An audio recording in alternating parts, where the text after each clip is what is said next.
my story, it wasn't a pleasant start to my journey, that's for sure. It's basically I was in this great relationship that I thought I was in 6 years, and he came home. He was late one day, and I was going through all this kind of stuff, and I was a bit stressed and having a go at him for being late. And he just put his head in his hands and he said, "I've been diagnosed with a brain tumor."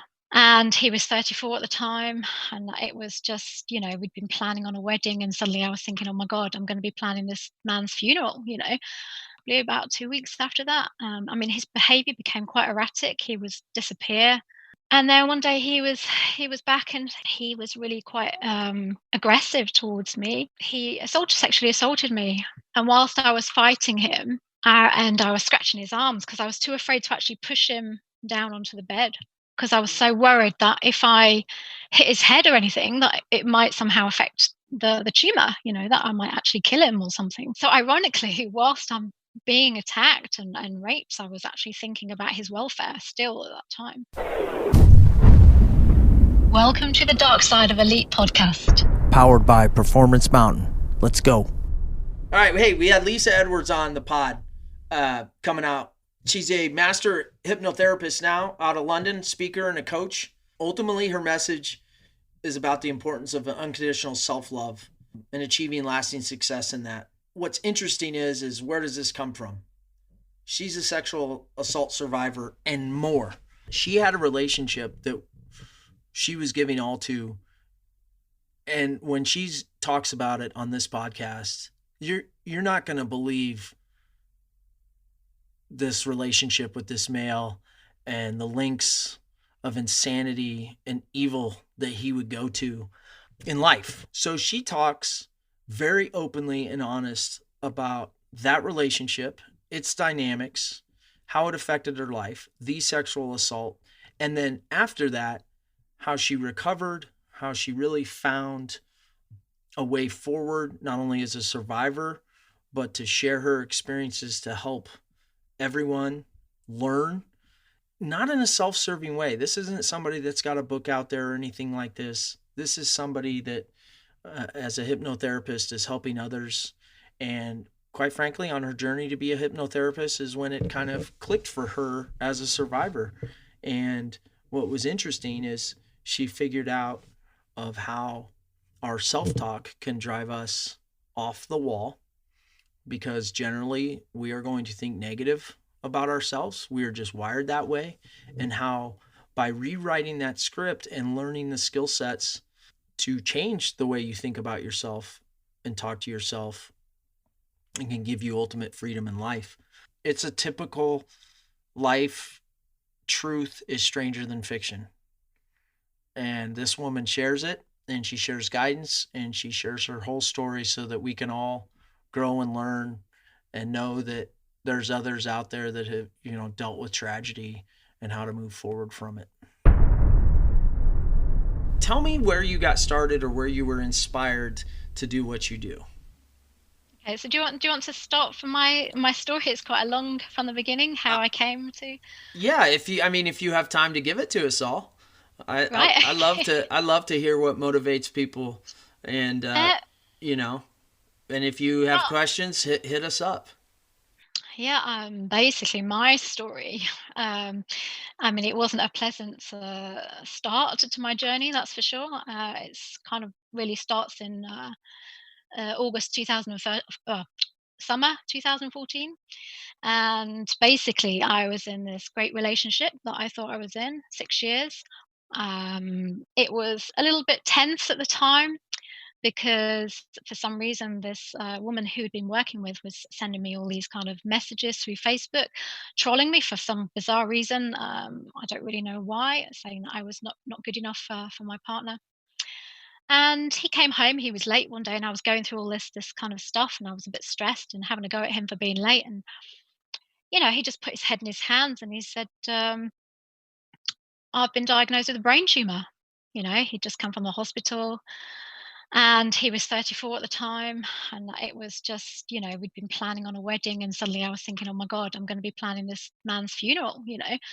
So of course it was completely devastating, and And then a couple of weeks, probably about 2 weeks after that, I mean, his behavior became quite erratic. He would disappear, come back and not tell me where he was going. I wasn't able to get hold of him.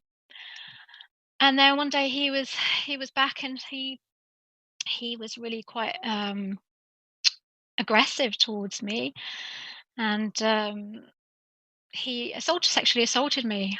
Um, and whilst I was fighting him, and I was scratching his arms because I was too afraid to actually push him down onto the bed, but like to try to push him away because I was so worried that if I hit his head or anything, that it might somehow affect the tumor. That I might actually kill him or something. And so, ironically, whilst I'm being attacked and raped, I was actually thinking about his welfare still at that time. And obviously, afterwards, I was completely shocked and disgusted and outraged, and I sent him, I told him to get out. And I was thinking, maybe somehow this tumor had affected his cognitive functioning, um, had affected maybe the fear of death or dying or whatever he was going through. It affected it's because he'd never been like this in 6 years. And anyway, after like a day or two, he came knocking on the door and pleading with me to say that he had nobody else to help him and support him through this. So, you know, I I I took him back in because I thought, this guy's got nobody else. I'm the only person to support him. So I said, look, I'll come, I'll support you. I want to make sure that I'm every single appointment, let me come, make sure that I'm there to support you. And I just never could get to any hospital appointment. He would keep changing the times, and I just thought maybe because he was forgetting. So one day, it was about 2 months, I think it was about 6 weeks, 2 months since he told me.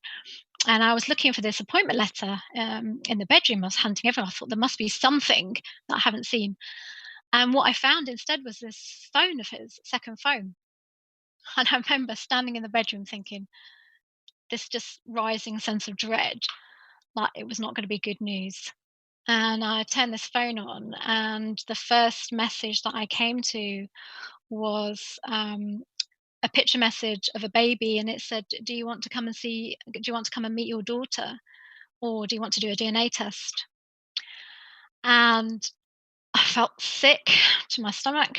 Um, and I kept on scrolling, and I knew it was his. It just looked exactly like him.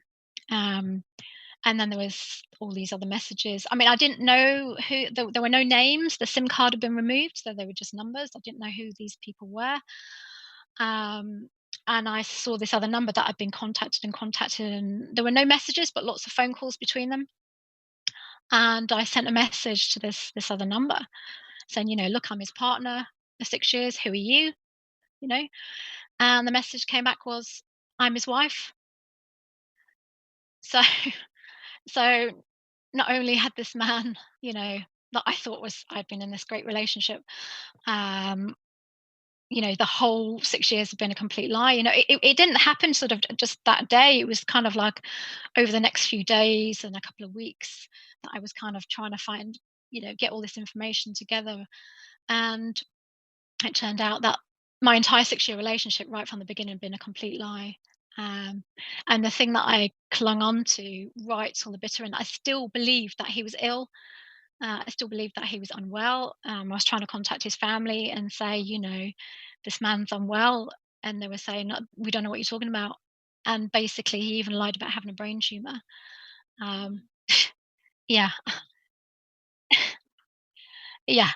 Um, so you can imagine, and the woman, this woman that and had all this contact with his colleagues from work, and basically he never worked there either. I found out that he never worked there. So all these colleagues, that all these Facebook accounts of people that he'd created over the years just to corroborate his story, and who had contact with, and I was friends with, it sounds ludicrous. They were all fake, you know. So it was like, I mean, I couldn't even leave my front door. I couldn't even go outside of the house without feeling like stares and snickers behind me. The humiliation, was just so great, so overwhelming that I didn't want to show my face anyway.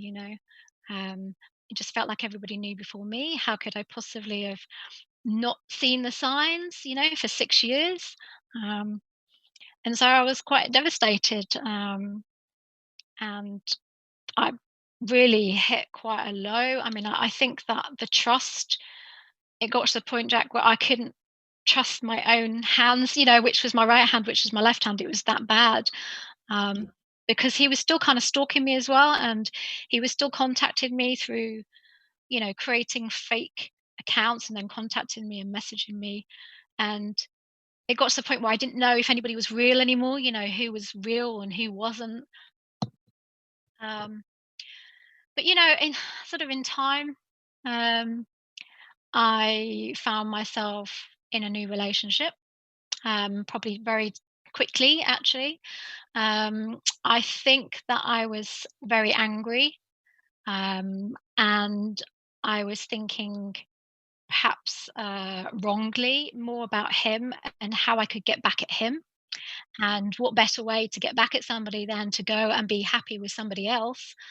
Uh, and so that was, I think, my mindset at the time. But this guy that I met, he was absolutely incredible. He was this amazing, patient, great guy. Um, he knew my story. He didn't know about the rape. I didn't tell him about that. In fact, I still, to this day, I don't think I've told any of my family. If they listen to the podcast, they will know. Um, but it's not something that I've found very easy to talk about.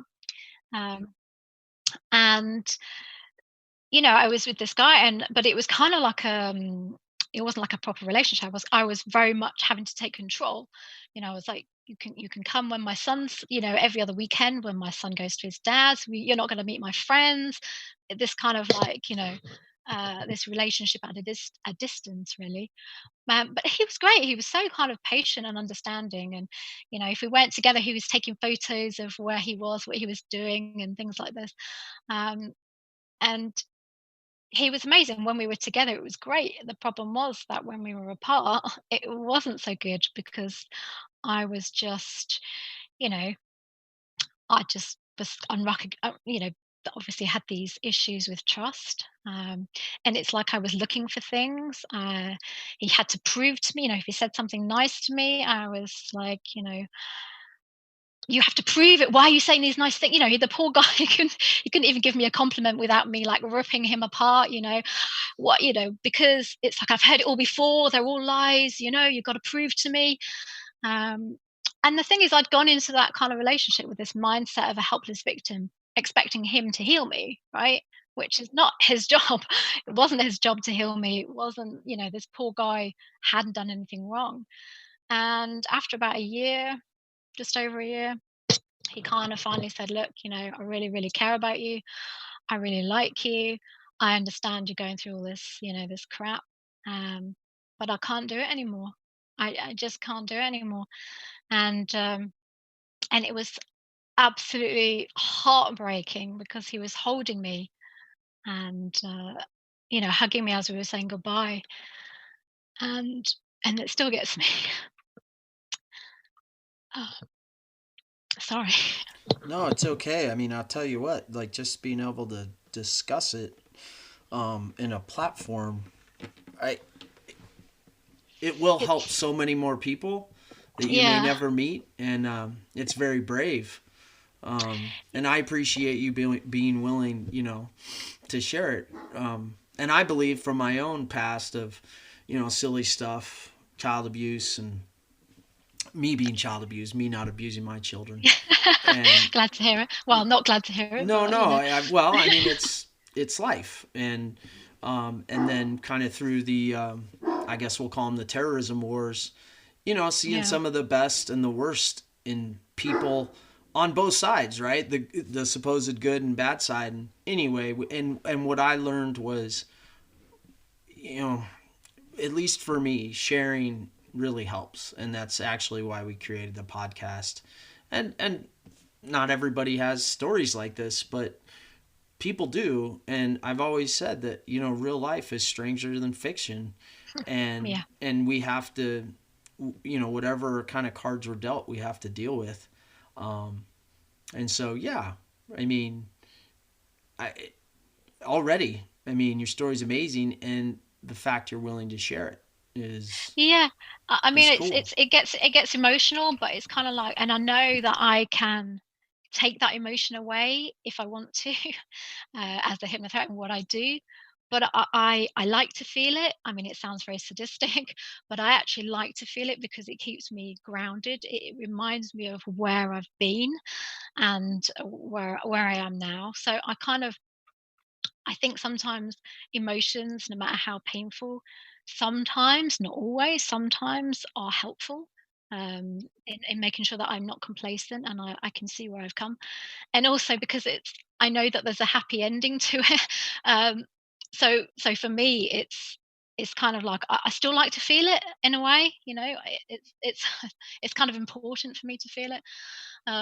Because also in that moment, he actually taught me inadvertently, and I didn't realize at the time, he taught me about self love, his own self love, unconditional love. The fact that he cared about me, but he cared about himself first and foremost, that he had to walk away for his own mental health and well being, which I think sometimes in relationships we don't know sometimes when to.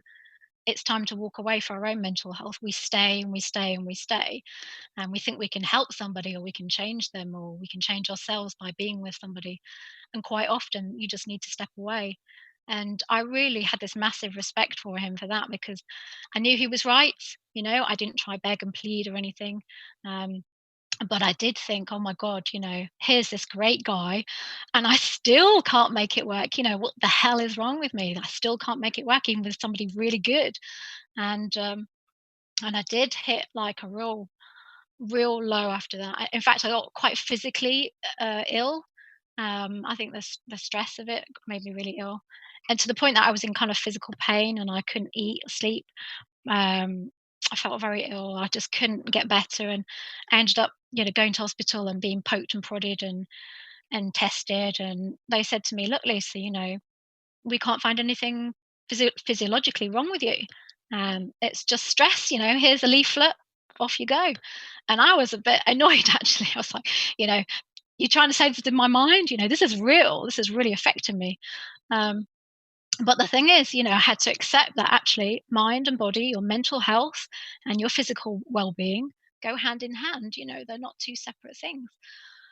Um, and so really, I think at that point, that's when I started my journey to where I am now in terms of being a coach and NLP practitioner and hypnotherapist, because I'd heard about NLP before and I knew that it was more about actual strategies to change your thought processes and your behavior, your negative behavior. And so the first thing I did was I took this weekend. I came across, it just happened at the right time, synchronicity or whatever you want to call it, um, at the right time, the right place. And I took this weekend course and I got so much value out of it, just one weekend. And I thought, this is great. I need to do, I want some more of this. I need to learn more. So I went on to, I don't know, do you know much about NLP, or do you use any of that in your coaching? Well, Uh, so we teach mental skills. Um, that's what we call, and that may not be the same thing. And we talk a lot about meditation, deep breathing, visualization, and then kind of trying to help people change their negative thinking, because we know we're yeah, wired that way, through self talk, through positive reinforcement statements. And so we basically try to give strategies that will help people think their best, right? Whether it's performance or just stress and anxiety. And so we teach those. And then also, I mean, we do all kinds of, we work on the individuals. Don't know if it's you describe LP, you can for me, absolutely. But then we also then work the group, right? So group dynamics, and really it's all centered around people. yeah, And so we're really trying to help people think better about themselves and then think better about the group. And that doesn't mean there's negative things. It just means that we have to accept there's a lot of things we can't control, and there's some things we can. And so, I would base it on, in the most simplest form. We think of external stimulus hitting human beings all the time, and then we're teaching how to control your attitude and your effort and responses to Yeah. things.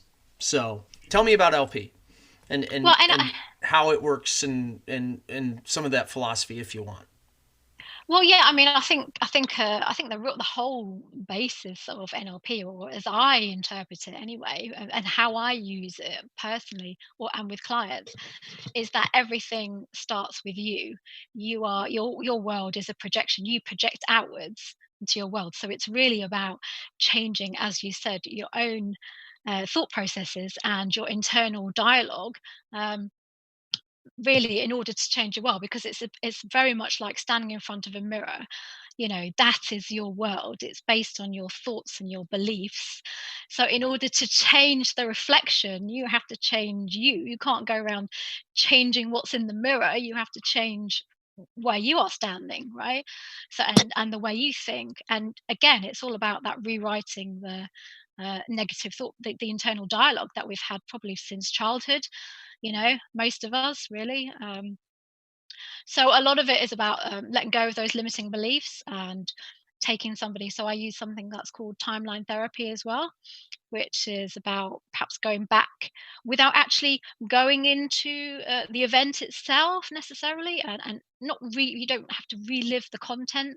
It's very much just kind of using your timeline to go back, looking down at the event from a safe distance, so you're not sort of emotionally feeling those feelings again, and just taking those learnings, what you need to learn from that event, so you can move forward in your life. That's a very brief explanation without overcomplicating things. Um, and again, a lot about I use a lot of visualization as well for the future, to sort of encourage, once, and to really sort of feel it as if it's happening now, and then unconsciously or subconsciously, whichever term you prefer, you sort of move forward in that direction, right? So um, yeah, it's the same thing. There's just tools and strategies of managing situations, and you know habits and behaviors, and sort of reinstalling, if you like, new behaviors, swapping them for better ones. Um, so Yeah, yeah, I so it always sounds think in very, the very similar. It's just a different kind of yeah. label, I guess, really, isn't it? No, but I think the thing I've found is that, and I more found this in the military, um, because we have every walk of life in the military in the United States, every religion, every part. But then in my particular job, I mean, we worked with tons of nations. We worked with your SAS. We worked with nations that aren't quote unquote Western, and I found that there's just so many different types of people. And while we're all people, you have to learn. We all take things different. I mean, yes, we all have a childhood. Yes, we have this, but you said the word tools and strategies, and we all apply those differently. Some don't even know they exist. The way you Yeah. communicate with people is another strategy and tool set you can have. And again, I credit my maybe ability to function and get along because I was able to see a lot of the world and work with different people. And I mean, we had to make it work, and there were a lot of good and bad lessons. But what I found is kind of what you're teaching, is that in mass, a lot of people don't know these things exist. In America, specifically, a lot of males, because of the culture, wait way too long to Right. Yeah. even open their minds to understand it. And so that a lot of tragedy then comes with not being able to have unconditional love for yourself, and to control your emotions, and to think through things, which my doctor business partner, he would say, well, and that we teach a lot about from kind of the art, and we call it the art and science, because there's a little bit of both, and people respond different to knowing the numbers and the facts behind it. And other people, I think, you've talked about it, stories. Like, I'm a story guy. So I relate when somebody tells me a story that then I can kind of feel, and I'm like, oh, okay. Yeah. And so I also want to say that from my perspective, and I mean, I'm going to make a broad generalization. More than likely because Europe's very westernized and so is the United States. I first discovered mass amounts of people in Asia more in tune with themselves, um, and maybe some of these theories, meaning in America for a long time it was kind of like hocus pocus, to work on Yeah, your inner self, or we would say, well, that's just religion. You need to go, um, and that's not true. There's a very broad spectrum, and you've said a lot of things like I know for a fact, and I didn't believe 20 years ago that like my mental health and my physical health were related. And they absolutely are. And it goes both ways. Like your mental health can deteriorate to the point where you get physically ill. And in my yeah, case, I let my physical go for so long, and I put the job as the most important thing in the world until it crushed me. And yeah, and you would have thought if I was a survivor of child abuse and watching my mother be abused, you'd think maybe somebody like me would, I don't know, be tipped off to that. But the fact is, when you talk about timelines, even to this day, I bet you sometime today there'll be a flash of some of that in my head, because it's traumatic. And for a lot of, I mean, for the most of my life, and maybe the last 6 years, that would cause a lot of weird things to happen, meaning the way then I would process just that flash. So, I mean, I went, what, maybe 35 years and I never even dealt with that. And so finally, kind of timeline thinking through it, and in my case, getting some professional help to talk through those things, I put that at rest, which is good. But then I also realized how that led then to other decisions as an adult. Again, where what I did was kind of the opposite. I let physical health deteriorate and focus on, job before my own health and that of my family.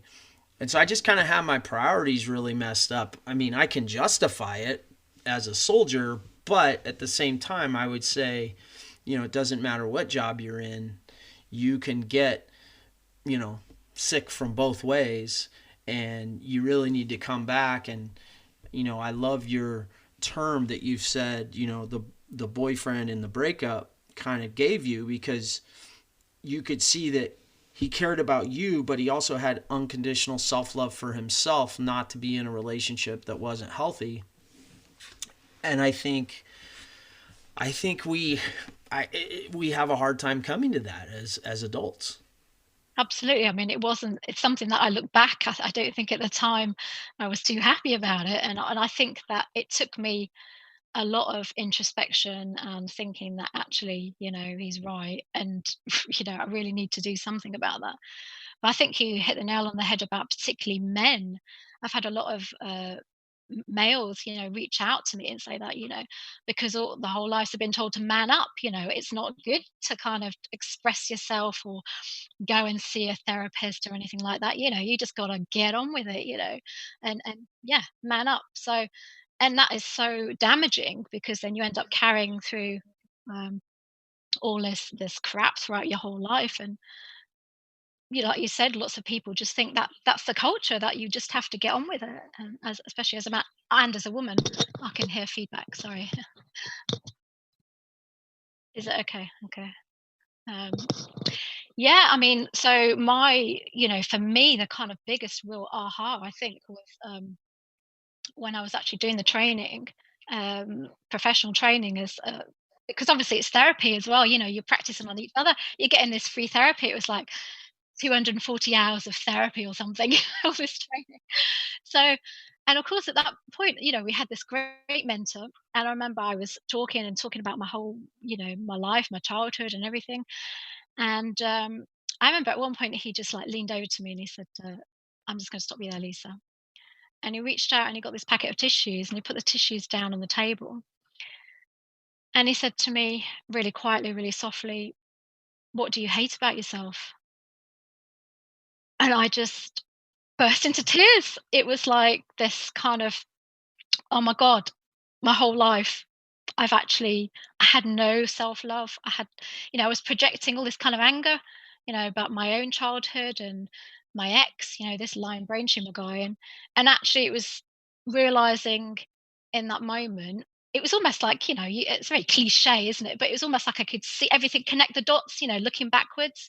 I could see that I'd either attracted negativity in my life or unconsciously sabotaged. Obviously, it's not something you do consciously.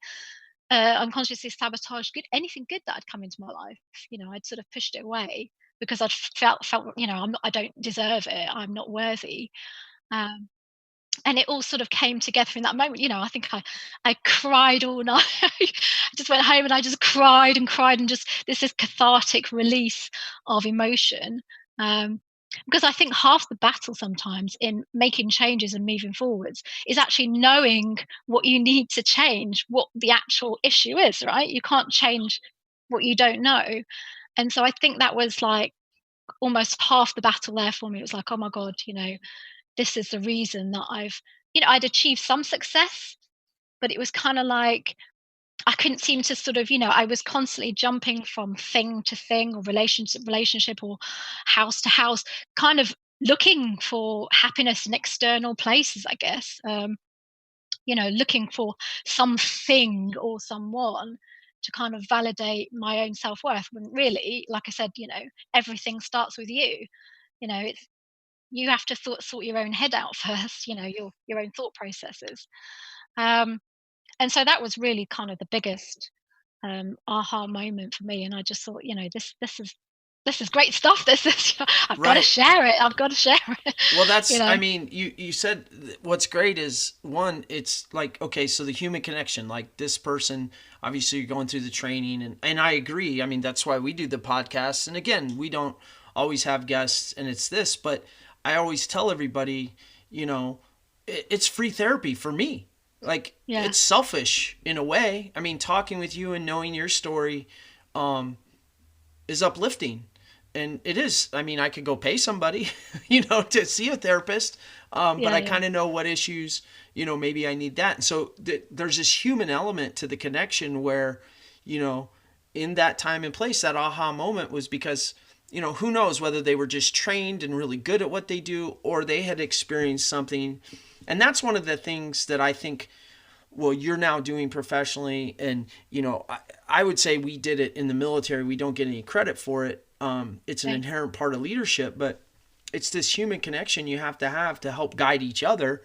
But, taking ownership of your own happiness and what you want to do. I want to take you back, not completely, but because I have a very good friend whose wife had very traumatic childhood with abuse. And to be honest, I want to say, so her husband and I served almost our entire career together, and I had no clue. It was his second marriage, and she came out while we were on deployment, and so I mean, it was fascinating. Like, I would have said up until that point that she had an old soul, like she just had a wiseness about her, Right. and I could never place it. And then it kind of made sense. And so she's a very big advocate here in America for that type of stuff. But when you were in your relationship, I mean, when you first told me, my gut instinct was, wow, what a caring woman.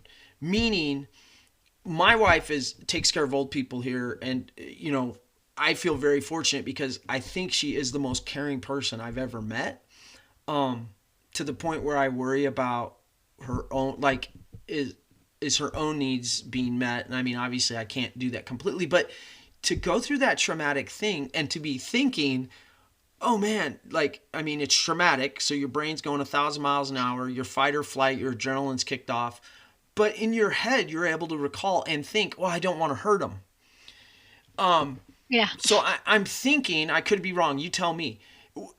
At some point, was a lot of your happiness or forward energy based on helping others? Like, if you're happy and I've done something, then it makes myself happy. Because it's kind of astounding to me that, I mean, I could tell you're a caring person, and that you want to help people, but at that time in your life, like, were you like, why would you think that? And like, or does it matter? Like, I'm You're curious. talking about during the rape, you mean? Yeah, Yes, like in is that the what you're talking middle of the rape, for those to go through your mind and for you to still carry it, knowing that you were kind of thinking that. And I don't think it's crazy. It's just human nature. But I think I'm going, man, what a caring person to still be in the middle of a traumatic event like a rape, to have those thoughts go through. I mean, we're obviously you're a very caring person. I mean, you're giving back now, but my guess is that was weird. It added a little bit of the trauma, because you're probably like me going, why would I think that? Yeah, And I don't think it's a negative thing. I think what I'm trying to say is, it shows me, somebody that's just met you now and we're talking about this, of how good your soul is what I'm trying to say. Because even, but then maybe you felt guilty too. I think it's.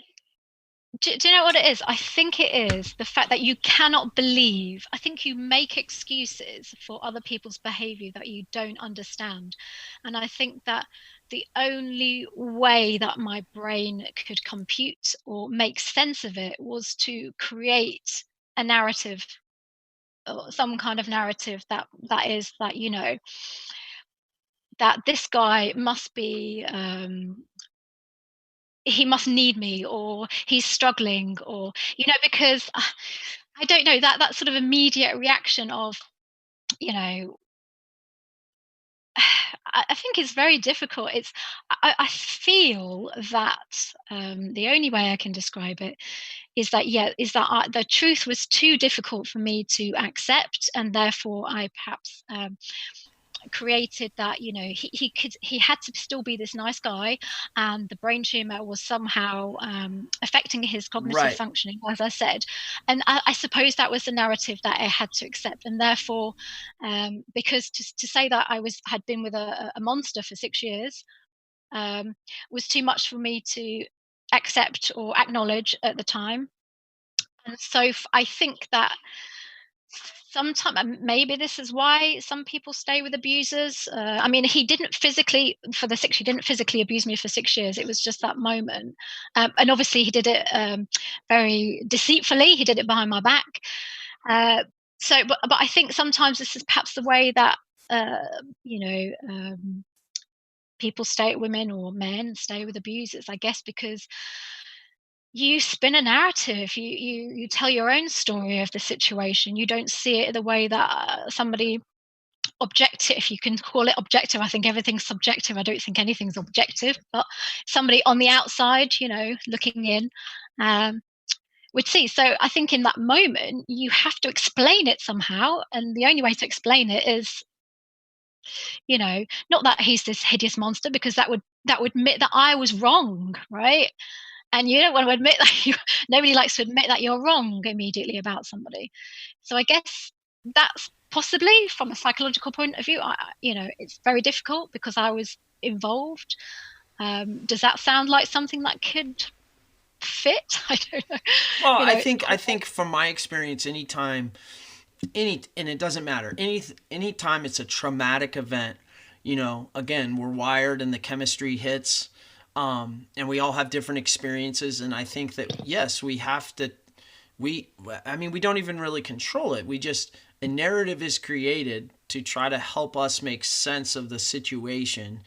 And I know from my background in the military, we would have a lot of those type events, if you will. And of course, part of the process was immediately after, we would meet in a room. We called it a hot wash, and we would talk. So then you'd get 20 people's perspective, right. which was subjective, on Yeah. what happened.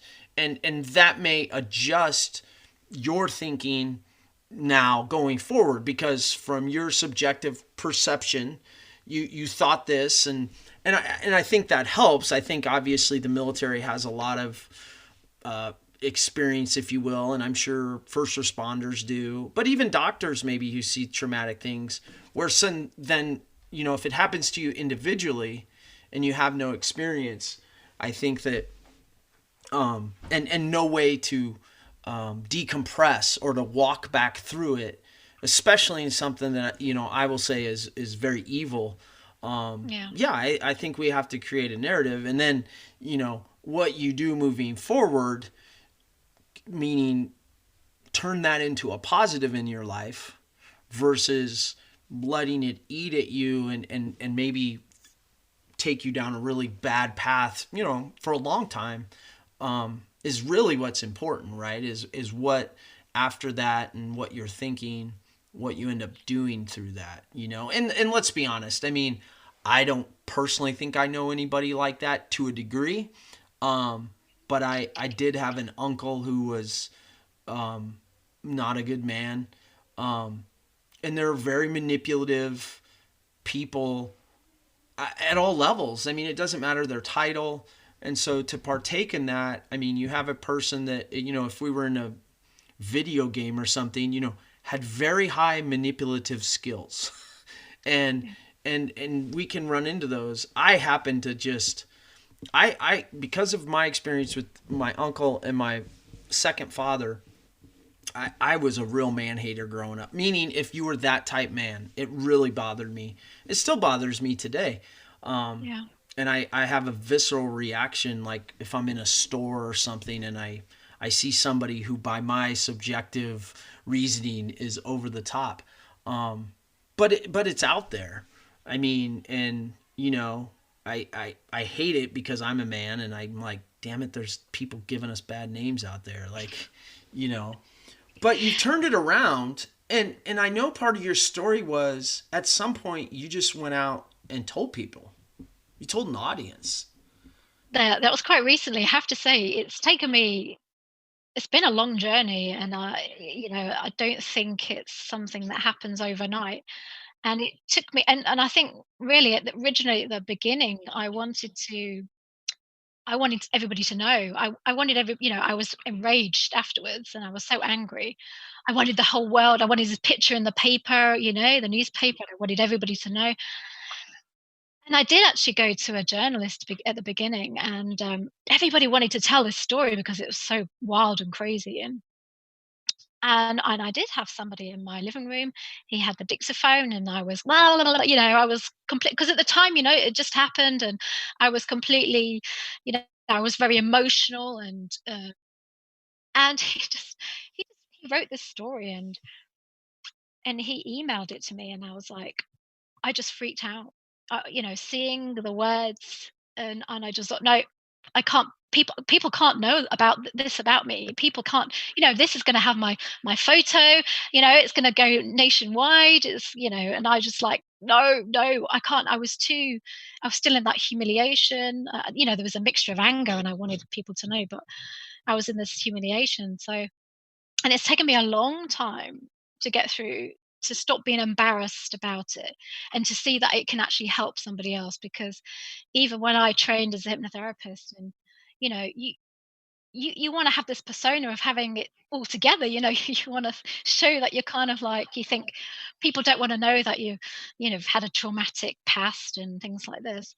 But actually, people do, because that's what makes you human and authentic and relatable. And I think, I first somebody really encouraged me to tell the story, and I had such incredible feedback that I thought, actually, maybe it's going to help somebody. Maybe I should share it more. So that's why, I mean, it's not easy, because obviously you still have the emotions, but like I said, I quite like to feel it still. Because it's all part of the healing process, like you said. It's an ongoing thing, isn't it? Because the kind of relationship we have with ourselves, it's an ongoing daily process, I think, like any relationships, right? So yeah, so now you can't shut me up now. No, that's great. I mean, I realize that too. I mean, and again, I've seen other people deal with stuff, and like my mentors, they've tried to help me, and some of them had a lot of stuff, and they tried to help me years back, and I wasn't ready to listen. And then I think I had an aha moment, and it was, I got drunk. There was some international thing, and I mean, I've told people this before. I mean, it's no secret. Like, I tried to jump off a building with my wife and kids, like, right there. I mean, I was in this deep depression and fueled Wow. by opioid addiction and obviously alcohol. But nonetheless, I mean, I'm pretty positive I wouldn't try to do that, not using. But the point is those were wrong coping mechanisms, and it brought this out. And I think that was my aha moment of like, what am I doing? And I mean, I don't think we'll ever publish it, but my wife filmed it, and it was terrible. And I mean, it takes what it takes to some level. But my point is I do think they're, and of course, embarrassed. I was still on active duty, so I certainly didn't want to show anybody. I was definitely afraid that if I said anything, my job would be taken away, and I literally wouldn't be able to provide for my family, or I'd have to figure out something else. Yeah. So there's that kind of shame, guilt, embarrassed, don't want to say anything, but I'm really hurting and I don't know how to move forward. And then I found, through the aha moment for me, that it was like, well, I don't have any choice. Like, there were plenty of chances maybe 10 years prior to get on a better path. And so I don't know if you're familiar with like Alcoholics Anonymous or the Anonymous programs that Yeah. help a lot of Yeah. people. Again, I grew up in an alcoholic house, so at the same time, like that's been a big part of my parents' life. Right. And I tried that stuff, and it's okay. I think it's a great program. But what's funny is the anonymity part. I can't do that. Doesn't help this person recover. Like I have to be an open book. Right. And I've tried to do that, and I'm a big fan of the 12 steps, if you will. There's a lot of great stuff in there, but it's not the way like some people use it daily. And when I explain that to people, they're like, "Oh, that's kind of weird." And I'm like, "Well, you have to understand, like, I just have a problem with that, and I need to just be me, for better or Yeah. worse to people." And I have found that there's so many more people that I thought wouldn't want to listen, didn't want to hear this story. But the truth is one, the person, you find out how many other people have had similar events or something, and that helps you, or that helps me. And then you can see it in their faces how much the vulnerability and again the credibility of when you're talking and the feedback you get, and you really do understand that not only are you helping yourself but you're helping others. And I've Yeah. just found it extremely powerful. And again, that's why, I mean, with Scott, Scott found me, and I told the story, and he didn't know me from Adam, and he was blown away. And I was just like, yeah, it's just my life. And he was like, you need to tell people. And I was Yeah. like, but he's right, you know, Yeah. Yeah. not just for what you do professionally, but your own. And it doesn't surprise me because, I mean, I've had grown men, DM me and they're on there crying because of a story I told. And I'm like, that's awesome. Yeah. Hit me up anytime. Yeah. It's amazing. So how do you tell me about a little more? Because I would tell you I'm pretty bad with unconditional self-love. Like I'm kind of a roller coaster person. Because Yeah. I would tell you that most of my life leading to the military, the motivation was out of anger. It was out of hate for abuse. It was frankly out of hate for men that were not upstanding men, because that was what I saw. And so I kind of, the whole abuse cycle, like I had a kind of the unconditional choice to carry that on, which is very typical, or to completely go an opposite way. And I would say I went the halfway. Like I'm not an abuser, but I abuse myself, right? So, and then the anger got me into the military, and then it was kind of from my 20s into my 40s with a relationship and a family, and doing it wrongly. So I coped with these bad coping mechanisms, excessive exercise, excessive, Navy SEAL, like, I mean, adrenaline hits all the time, and all these things. And I wasn't processing in here, and doing it right. And then, one day it all came crashing down, and I was like, oh, And I still work on that because I tend to want to beat myself up about everything. And I want to take on, in my house of six, I want to take on everybody's blame. Not blame, like I kind of go, I'll shoulder the load. And then what happens is, I crash. Now I don't crash as bad as I used to, but I struggle with it. So tell me about that. Rewriting the script of the stuff that happens in the past and, you know, why it's important moving forward. I think it's important because I mean, those the scripts that we tell ourselves, I mean, that becomes your reality, right? So whatever you the narrative that you tell yourself, you know, probably maybe what your parents told you or somebody told you or a school teacher told you that you tend to carry throughout your whole life, even if it's not traumatic, we still have them because of, you know, vivacious people told to be quiet and not to talk as much and things like that. So even if it's not necessarily a traumatic thing, it can still be a limiting belief, like, oh, people don't want to listen to me, or I'm not good enough, or and I think it affects almost everything in our lives, because when I've done even weight loss clients, helped weight loss clients, when you strip away the layers, it comes down to, it's not about the fact that they lack the motivation to lose weight or they can't keep the weight off. It's the fact that they don't, they have this really poor um,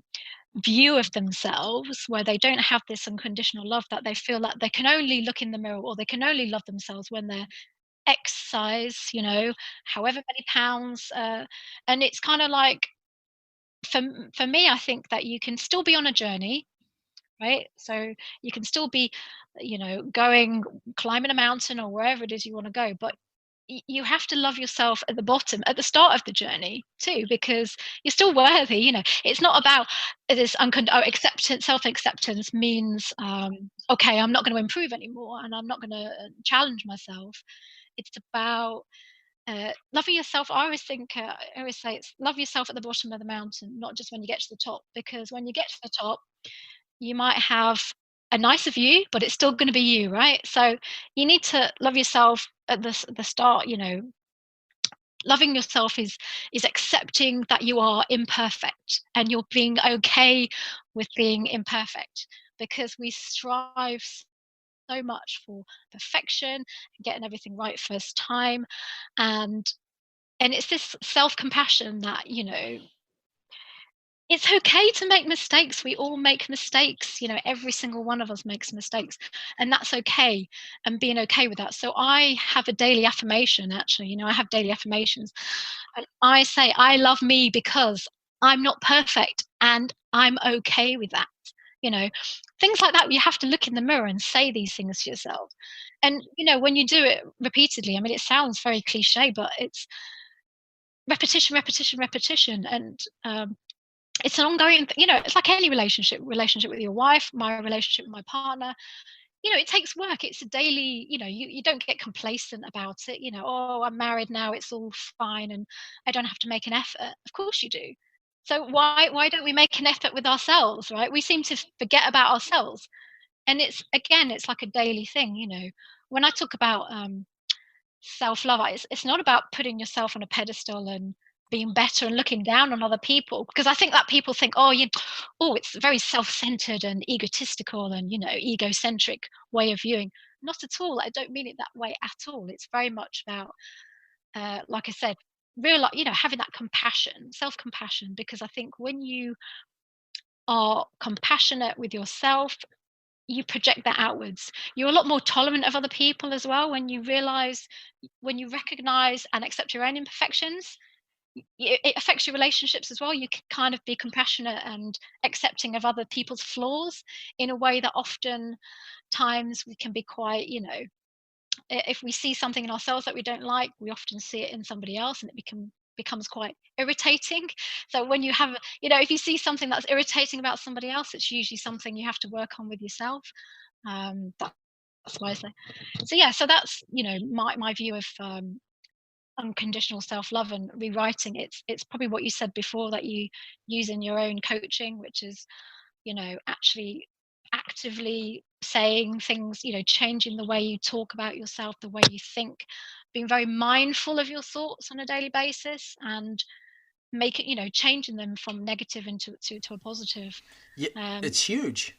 I mean, it's the same thing. Like with say young people that have these like big dreams. Like I always tell them, I'm like, you have to literally dream it or to think you're there before you even get there. I mean, because you just don't wake up and you're like, oh, I'm going to do it. I mean, you have to think, and positive reinforce that you are already that, even though you're working for it. So I always like to say, as a cliche, you've got to think it before you do it. You've got to dream it and live it, before you get there. But I agree so much because I find myself, whether it's relationships, my kids, or even me trying to improve something, I'll get really negative and I have to say, I will, instead of, you're an idiot. What are you doing? Whatever. And the funny thing is a lot of us, although it's becoming more commonplace that people understand we think like that, a lot of people don't realize how negative we are to ourselves and the number of thoughts and how we can change that script. And I think what you said, what I think is great, and the more people like you and I can talk about it is, finding unconditional love in my imperfect self is not me saying I'm better than you, or again, I'm up here, you're down here. It's just me accepting me for who I am today, what's happened, where I want to go, and also finding the things that I think is huge, because I used to really struggle being a leader of a lot of people and wonder why I could treat them with compassion and empathy and I couldn't do it to myself. And then, I started to realize that I could be so much not only better myself and feel better, but I would be a better leader or just a better human being if I started allowing, that. And I would say one of the last hurdles I personally have is in my own house, because then with the emotional connection with my children, not so much my wife, I mean, I have an emotional connection, but the growth, that's another level of where then things get off kilter, right? And so whether people believe in it or not, what I always say is you have a lot of people from a lot of different walks of life, from, what we consider to the most elite to people in all walks of life, and then traumatic experiences, talking about the positive nature of self-affirmation, self-talk, mindfulness, and we can build it. And I truly believe that. And so even, for people that are completely like foreign, like just trying them to get them to do a basic mindfulness practice to where they actually hear their own thoughts. Like you can learn to do that. And then from there, realize they're just thoughts, that it doesn't mean you're good or bad. I mean, you can judge that, right? But you don't need to, actions, right? What we do with them is what's important. And so there's a whole, and I hate the term because I've heard it over here in America, like pseudoscience. All right. It's just, there's a lot of different people on the planet. You have to find what works for you.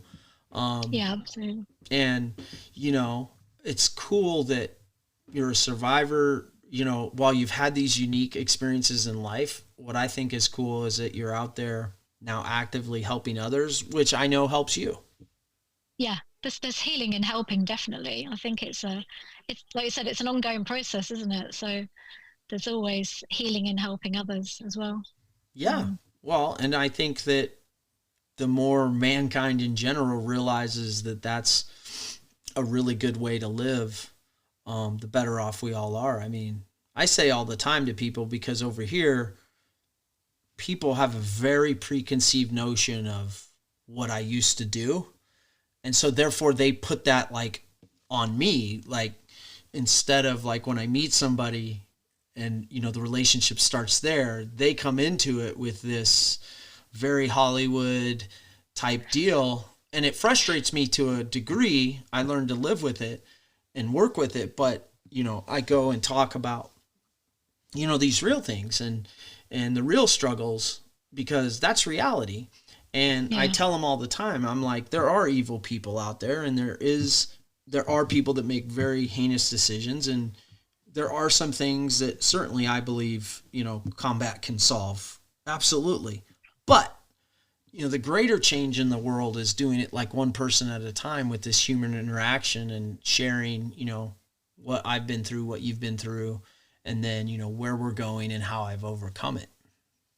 Yeah. Even if it helps one person, I think it's just one person, isn't it, that listens to this and resonates, and it motivates or inspires them to go and seek help. Because I think, like you said, there's so many different ways, so many resources out there. It's not about NLP or my way or hypnotherapy or anything like that. Just find a way, whatever works for you, which whatever it is. There's so many resources. Just you need to just go out and take action. I think that's what it is, isn't it? Just take the first step and to make a change, and then from that step, you never know where it's going to lead. You might sidestep a bit, but you're going to keep moving forward. Well, there's no straight path. I mean, there's just, you know, finding a way to, love ourselves and be the best version of ourselves. And if we're pretty, squared away in that, and even if we're not, we still impact people positive. We impact people negatively sometimes. But, I think when you've gone through something and when you're in kind of the caring, is the human being inherently good or bad? Well, I don't know, but I know that if I'm positive and talk to people and be authentic and vulnerable to a degree, those relationships tend to build, Yeah. and they tend to be strong, and you tend to be able to help people. And I think it's a very gratifying thing. And I just think it's also again, while there's times for, crazy military type stuff, there's a lot more times to try to impact one person at a time. And, then that person impacts somebody else. And we have a better world for us all to live in. And these tools, while they're kind of crazy, I mean, a guy like me would have never been able to be introduced to somebody like you, where you live. And No. and so there's a That's lot right. of ways, to get your message out. There really is. Do you got anything else for us? I don't want to take your whole Mm, day. no, I think we've covered everything. I just say to anybody, just take action, go and find whatever works for you. Because we all take energy from different places, right? Sometimes it's connection, sometimes it's reading a book, or sometimes it's listening to a podcast. Wherever you find that energy and resources, just go and do it. That's what I say. Take action. Take action. I love it. I'll Take tell you action. what, your message is, for me, was very positive today and inspiring. Thank you. Obviously, I feel bad that you had to go through it, but at the same time, I know it's made you. And I never like to hear traumatic stories. I feel like I've worked my whole life to try to find those type things and root them out. But the truth is, they're out there in the world, and it sounds like you're in a better place having gone through a traumatic thing. Yeah, I think there's growth in challenge, isn't there? I think for me, I've forgiven everybody involved. Anybody that's wronged me. I'm not saying that that's what people have to do. That was my choice because I felt like that was the last shackle, if you like, the last chain holding me as a victim. Um, so I've forgiven. I've forgiven him. Um, my past, I've forgiven because I just feel that for me, that's just my way of letting it go. Um, and like I said, it feels emotional, but I like that. I like to still feel that emotion because it reminds me of where I've come from. Well, So I, yeah, so I, it's I think it's great to feel it. I mean, one, it's going to happen. Again, it's how you deal with it. And I know for me, I mean, like I said, I mean, it was a large part of my motivation. Today, it's still a motivation to not be yeah, an idiot father, right? And to, love my kids and not, hopefully my wife and I will create a loving environment to where, one day they're able to make their own decisions and not an abusive, you know what I mean? So there's, yeah, of course, yeah, using it. But at the same time, I think, we didn't talk about it, but you said a great word, which is forgiveness. And that's the conclusion I came to is, I carried it for so many years. I mean, I literally wanted vengeance. And yeah. I can imagine. I would say I got trained pretty good to be able to do it and get away with it. But then I've got to live with myself, right? Yeah, And what I found is that, forgiveness, you don't have to forget. but forgiveness No, is how you no. move forward, right? And like I said, I guarantee you something will trigger me today, and I'll just have that thought. 10, 20 years ago, that might have caused me to ruminate and get those very obsessive, angry thoughts. I'm going to go do something. But forgiveness is another powerful tool in our lives to use and move forward. And I think it's the right one, because I when I talk with young people maybe that are in these situations that I went through, I'm like, how long are you going to carry it? Like you don't have to carry it as an added weight if you don't want, right? No. And the only way I know is to talk through it and get to forgiveness and then move on, because those type things, again, we tend to carry them, and sometimes it's good to feel it, but if you're carrying it too much, it can put you in a negative space. So I think forgiveness is for yourself. It's not for the other person. You don't have to write them a letter and tell them you've forgiven them. That's not the point here. It's about yourself, isn't it? It's forgive for yourself and only yourself. Thanks for clarifying that, because people will not. That's exactly right. You're forgiving for your own health.